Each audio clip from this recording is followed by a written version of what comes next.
This is Girona's hardest group ride. They call it Wednesday Woes for a reason, because Girona is an international hub for pro cyclists, thanks to its location north of Barcelona near the Pyrenees, making for awesome roads, easy race travel and altitude access if wanted. Every Wednesday at 6 PM, a crew of World Tour pros, ex-pros and wannabe pros turn up for one massive drop ride. We rode out about 40 man deep for a 50k loop, and after a casual 10k rollout, it quickly turned absolutely savage, from a chill pace into a 50k an hour chain gang, bodies flying out the back within minutes. The group rows turns until the first climb, where usually they keep rolling through but just harder. But today, this World Tour pro decided to stretch his legs up the last part of the climb, let's say, and had me doing 500 to 600 watts just to stay in the wheel. Near the top, Vigo attacked, and it looked like we were already racing. I said, "You are going nowhere just yet, mate, and no, you are absolutely not getting a pull after what I have just endured on that other man's wheel." At this point, already, there was only 20 of us left, and this was just after the first climb. We kept rolling through into the second climb, where there is an unwritten rule of racing to the top. This was a very fast climb, so drafting is key to win, and you can't attack too early. After sitting in for a couple minutes, I decided to attack hard, thinking the finish was just a few corners away. But to my surprise, the climb somehow got longer than I remembered, about 4 hairpins longer.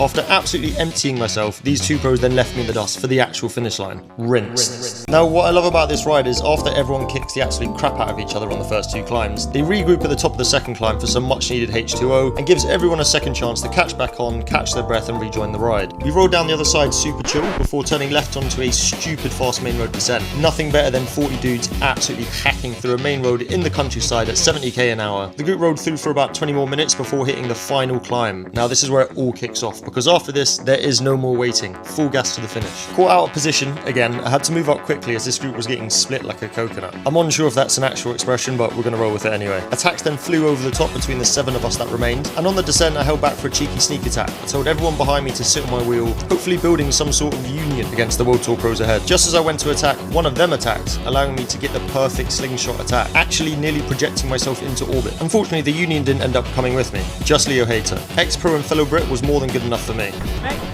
We rode through for a couple minutes into the main road turnoff, where he popped in a bit of a dig, and as I could see we're about to get caught, I waited up for the rest, decided to sit on and save my beans. Unfortunately, we then hit a traffic light forcing us to stop, and just as it turned green, the second group behind us absolutely stormed by, causing chaos and panic in our group. What was going to be a 7-man sprint turned into a 20-man bunch sprint. We rode through the very last roundabouts into the final kilometre, where I knew I had to go early, giving everything I had left into an in-the-saddle attack straight into a brutal headwind. It was short-lived though, as I heard sounds of hungry free hubs behind me. I tried to give it a sprint anyway, but was absolutely annihilated by these two that were probably going to title their ride easy spin when they get home. I sat up and watched everyone else fly past the finish, just about not passing out in the process. We averaged 43.5k an hour for 60 kilometers in 1.5 hours with a normalized power of 342. Spicy. Just like every great group ride, we then went straight to the pub and had 38 million cervezas on an empty stomach. Solid.